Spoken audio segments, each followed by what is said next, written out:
अपने पसंदीदा शो के फुल एपिसोड देखने के लिए अभी डाउनलोड करें दंगल प्ले ऐप।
আসলে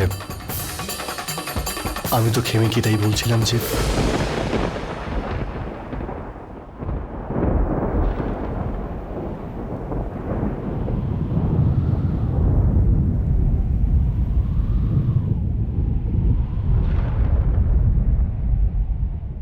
কাল সকালে বিয়ের অনুষ্ঠান শুরু হবে, তাই কাল ভোরে ওঠার আছে। চল দিদি।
সন্তু সন্ত নয়, সন্তু মাহিয়া বংশী।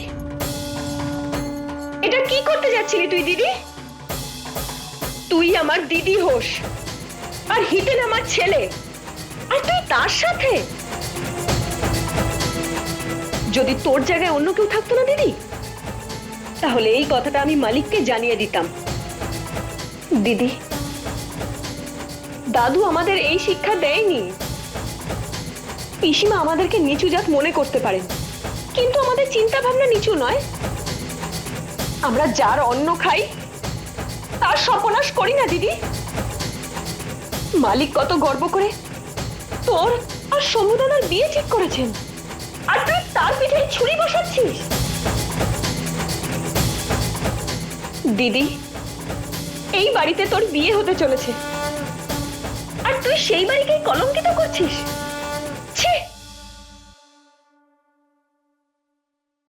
কত নিচু আচরণ করেছিস তুই দিদি।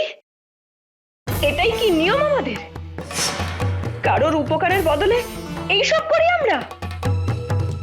মালিক নিজের মান সম্মানের পরোয়া না করে পিসিমার বিরুদ্ধে গিয়ে এই বিয়েতে রাজি হয়েছিলেন, আর তুই কি না? কেন করলি দিদি এসব? কেন? সন্তু, আমিও সত্যি জানি না যে এসব কখন হলো, কেন হলো।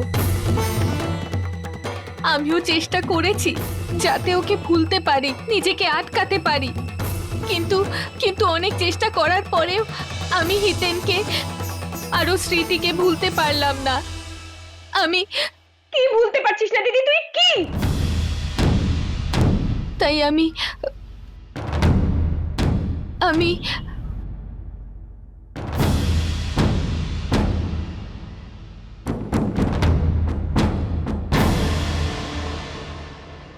আমি হিতেনকে ভালোবাসি শান্ত, খুব ভালোবাসি ওকে।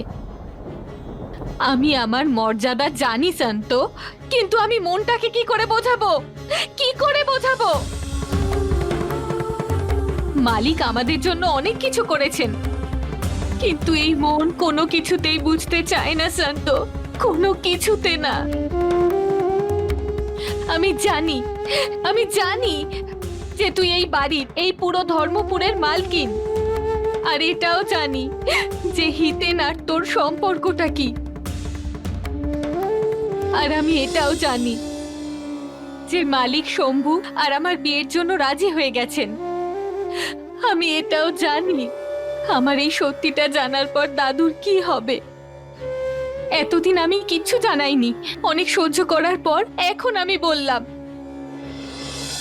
জানি না কিভাবে আজ আমি হিতেনকে কি করে জানিয়ে দিলাম। আমি নিজেও জানি না। আমি যেটা জানতাম, এই সব কিছু আমি মনের ভেতর রাখবো, কিন্তু আজ অব্দি যা সহ্য করেছিস সেটাই কর দিদি। নিজের আবেগকে চোখের জলের মাধ্যমে বের করে দে, তা মনে ধরে রাখিস না, যাতে আজকে আমি যা জানতে পেরেছি সেটা যেন অন্য কেউ জানতে না পারে। কিন্তু শান্ত, কথা দে দিদি, যে সম্মান তুই আজ পর্যন্ত রক্ষা করেছিস তা ভবিষ্যতেও রক্ষা করবি। এই বিষয়টা নিয়ে আজকের পর না তুই আর ভাববি, না কাউকে কিছু জানতে দিবি। হিতেন দাদার কথা আজকের পর আর তুই কখনো ভাববি না। যদি ওনাকে না ভুলতে পারিস তাহলে মনে করারও চেষ্টা করবি না। দিদি, এই বিষয়টা যদি সবাই জানতে পারে তোর জীবনটা নষ্ট করে দেবে, আর সেই সাথে এই বাড়ির শান্তিও নষ্ট করে দেবে। ধর্মপুরের মালিকের মান সম্মান তোর হাতে। দিদি, এই বিষয়টাকে একটা স্বপ্ন ভেবে ভুলে যা।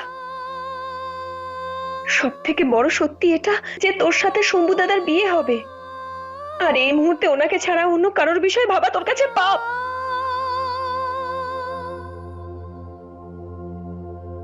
কিছুদিন আগে পিসিমা এই কথাটা আমাকে বলেছিলেন, কিন্তু তখন আমি এই ব্যাপারটা সহ্য করে নিয়েছিলাম। কিন্তু এই কথাটা যদি আর 5 জন আমাকে বলে, আমি তা সহ্য করতে পারবো না, সত্যি সহ্য করতে পারবো না। লোকের চোখ না হয় কোনোভাবে বন্ধ করলাম, কিন্তু মুখ যে সহসা বন্ধ করা যায় না রে দিদি। আজকের পর না তুই হিতেন দাদার সাথে কথা বলবি, আর না ওনার সাথে দেখা করবি।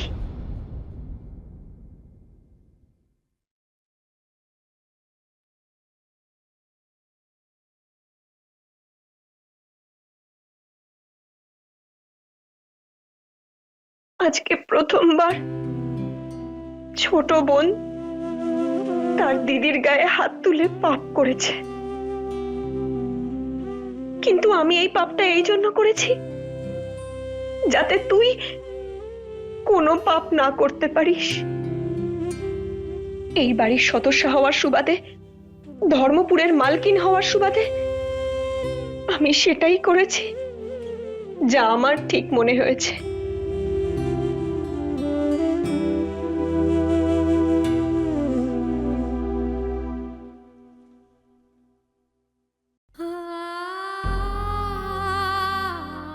কেন কেন আমি নিজেকে আটকাতে পারলাম না? আজ পর্যন্ত নিজেকে আটকে রেখেছিলাম, তবে এখন কেন পারলাম না? কেন আমি এটা করলাম? কেন?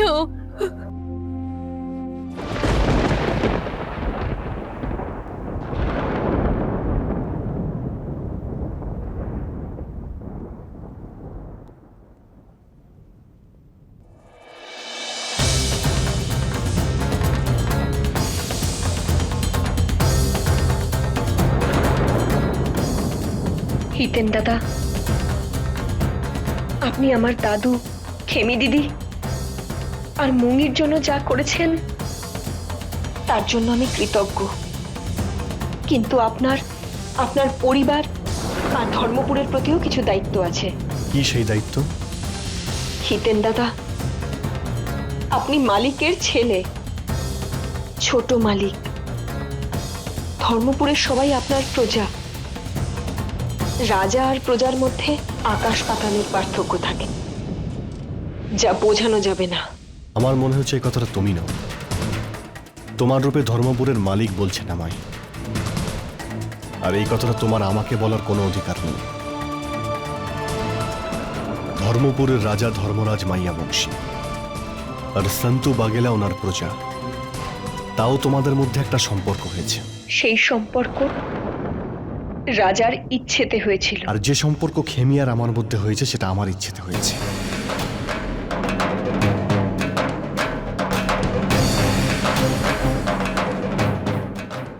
হিতেন দাদা, আপনার শাস্তি আর দায়িত্ব দুটোই খেমি দিদির বিয়ের সাথে সাথে শেষ হয়ে যাবে।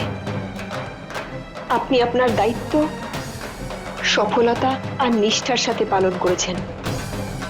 ব্যাস, খেমি দিদিকে ও শ্বশুর বাড়ি পৌঁছে দেওয়ার আপনার শেষ দায়িত্ব আপনি ঠিক করে পালন করুন। আমি কোরিয়াল মায়ের কাছে প্রার্থনা করব যে উনি আপনাকে আপনার শেষ দায়িত্ব ঠিক করে পালন করার শক্তি দেন। সন্তু, তুমি- হিতেন দাদা, অনেক রাত হয়ে গেছে। কাল সকাল থেকে খেমি দিদির বিয়ের নিয়ম কানুন পালন হবে। আমাদের দুজনকে সকালে উঠে কাজ করতে হবে। জয় শ্রীকৃষ্ণ।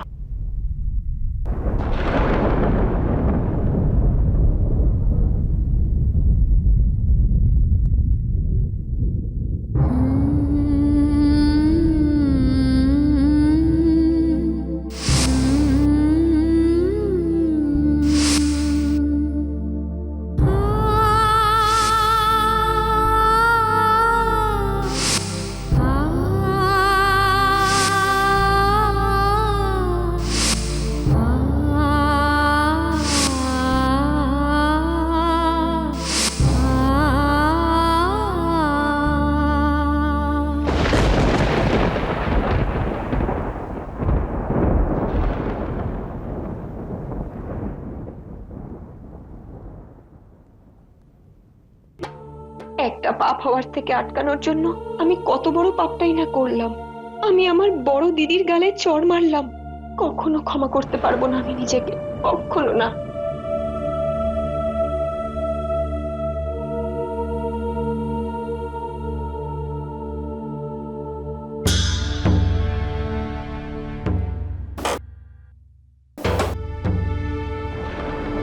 সন্তু,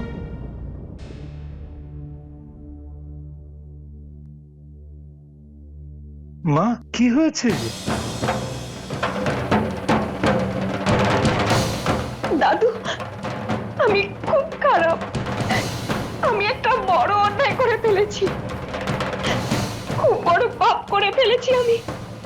আমি আমার বড় দিদির গালে চড় মেরেছি।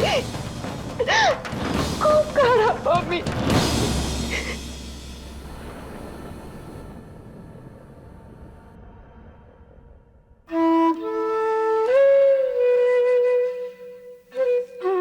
নিশ্চয় কোনো আজে বাজে কথা বলেছে, তাই তুই খেমির উপর হাত তুলেছিস। তা নাহলে আমার শান্তু কখনো খারাপ কাজ করে না। আমাকে বল মা, কি হয়েছে? হয়তো তুই ভাবছিস যে তোর দাদু বুড়ো হয়ে গেছে, সহ্য করতে পারবে কিনা, কিন্তু আমার মনটা খুব শক্ত মা। আমি আমার নিজের হাতে আমার মেয়ে আর জামাইয়ের মৃত্যু সহ্য করেছি। তুই আমাকে বল কি হয়েছে? দাদু, খেমি দিদি আর হিতেন দাদা একে অপরকে ভালোবাসে।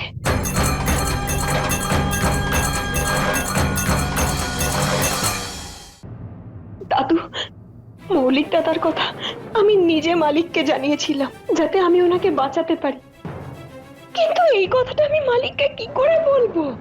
যদি এই কথাটা সবাই জানতে পারে তাহলে সবকিছু শেষ হয়ে যাবে। আমি কিচ্ছু করতে পারবো না। আমি কি করব দাদু, আমার কিচ্ছু মাথায় আসছে না। হিতেন দাদার মা হয়ে ভাববো, খেমি দিদির বোন হয়ে, নাকি মালিকের স্ত্রী হয়ে। ভগবান আমাদের সাথে এরকম কেন করে? কেন আমাদেরকে সাহায্য করে না দাদু? মা, সাহায্যের জন্য ভগবানের কাছে হাত পাতলে নিজে ছোট হয়ে যাবি।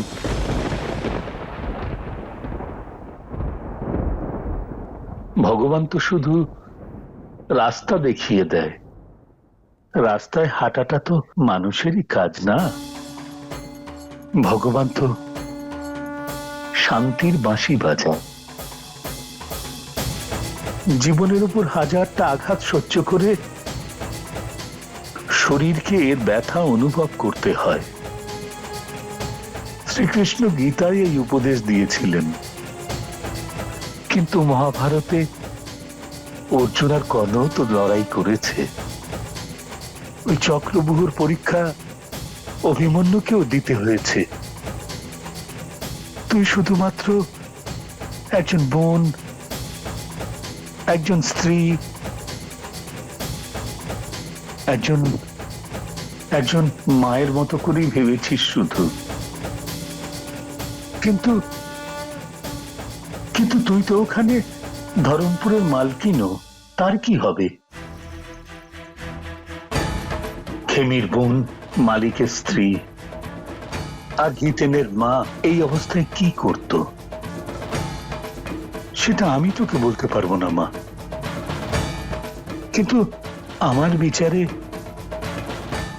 ধরমপুরের মালকিন হয়ে তোকে এর সিদ্ধান্ত নিতে হবে। তুই গো হত্যার মামলাতেও খুব পারদর্শিতার সঙ্গে সিদ্ধান্ত নিয়েছিলি, আর কাদম্বরীকে সন্দীপের হাত থেকে ছাড়িয়ে এনে মালিক আর গ্রামের সম্মান বাঁচিয়েছিলি। তুই নিজেকে এতটা অসহায় আর কমজোরি ভাবিস না মা। ধরমপুরের মালকিন হয়ে তুই যা সিদ্ধান্ত নিবি তাতে আমি তোর সঙ্গে রয়েছি।